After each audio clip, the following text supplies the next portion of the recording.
Assalamualaikum warahmatullahi wabarakatuh. Selamat bertemu kembali dengan saya, Siti Malihatun Badriah.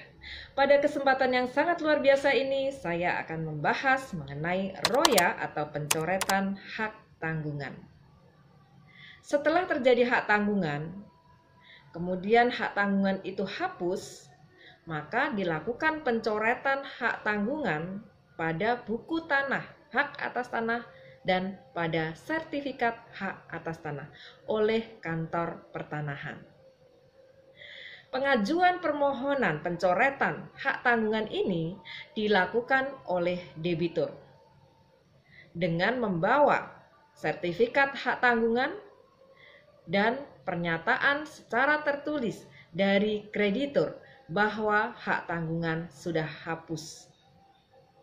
Jadi harus ada pernyataan secara tertulis dari kreditor pemegang hak tanggungan bahwa piutang sudah dilunasi, atau ada pernyataan bahwa hak tanggungan sudah dilepaskan oleh kreditor pemegang hak tanggungan.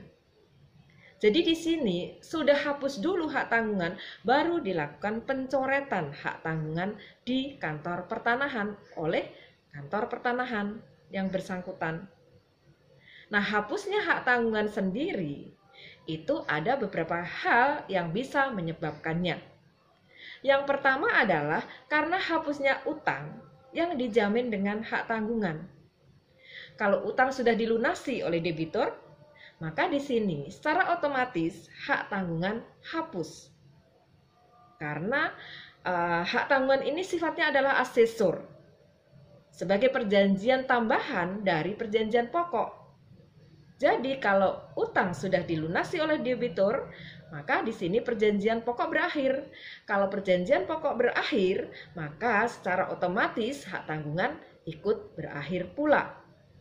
Kemudian hapusnya hak tanggungan yang kedua adalah karena pelepasan hak dari pemegang hak tanggungan. Nah, pelepasan hak tanggungan ini dilakukan dengan pernyataan secara tertulis oleh pemegang hak tanggungan bahwa hak tanggungan itu dilepaskan. Namanya hak, maka bisa digunakan, bisa juga dilepaskan. Nah, dalam hal dilepaskan, maka di sini harus dibuat pernyataan tertulis oleh pemegang hak tanggungan.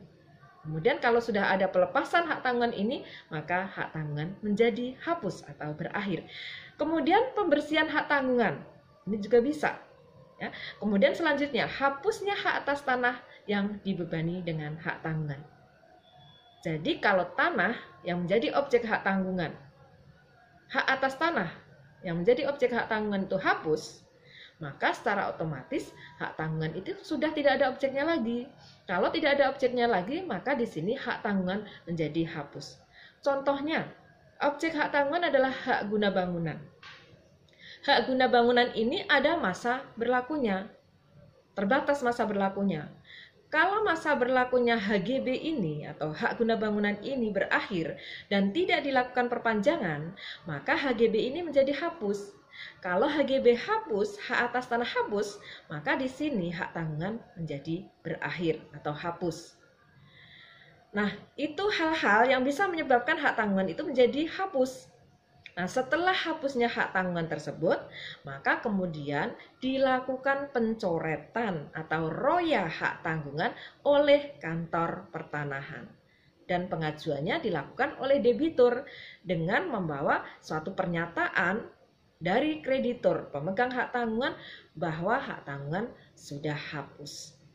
Nah, dalam praktek, seringkali orang tidak melakukan pencoretan, padahal misalnya utang sudah dilunasi. Namun tidak dilakukan pencoretan, tidak ada permohonan pencoretan ke kantor pertanahan. Apakah di sini hak tanggungan hapus?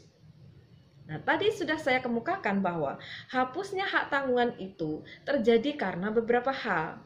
Salah satunya adalah jika utang sudah dilunasi oleh debitur, maka secara otomatis hak tanggungan menjadi berakhir karena perjanjian pokok berakhir, maka di sini sebagai perjanjian asesor hak tanggungan otomatis berakhir pula.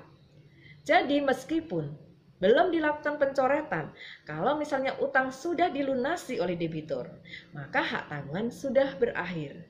Namun demikian, pencoretan ini atau roya ini tetap sangat diperlukan. terutama oleh pemberi hak tanggungan. Karena apa? Hak tanggungan itu memenuhi asas publisitas, sehingga publik itu tahu bahwa ada hak tanggungan. Ada catatan mengenai hak tanggungan itu di kantor pertanahan. Kalau tidak dilakukan pencoretan, meskipun hak tanggungan ini sudah hapus, orang atau masyarakat umum tahunya bahwa tanah tersebut masih dibebani dengan hak tanggungan. Sehingga kalau suatu saat ada orang ingin membeli tanah tersebut, maka berpikir lagi karena dianggapnya bahwa tanah tersebut masih dibebani dengan hak tanggungan. Sehingga meskipun pencoretan atau roya ini tidak menyebabkan hapusnya hak tanggungan, namun sangat diperlukan roya kalau memang hak tanggungan itu sudah hapus.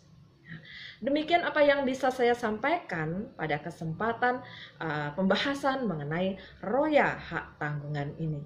Terima kasih atas perhatian saudara. Mohon maaf apabila ada kekurangan. Assalamualaikum warahmatullahi wabarakatuh.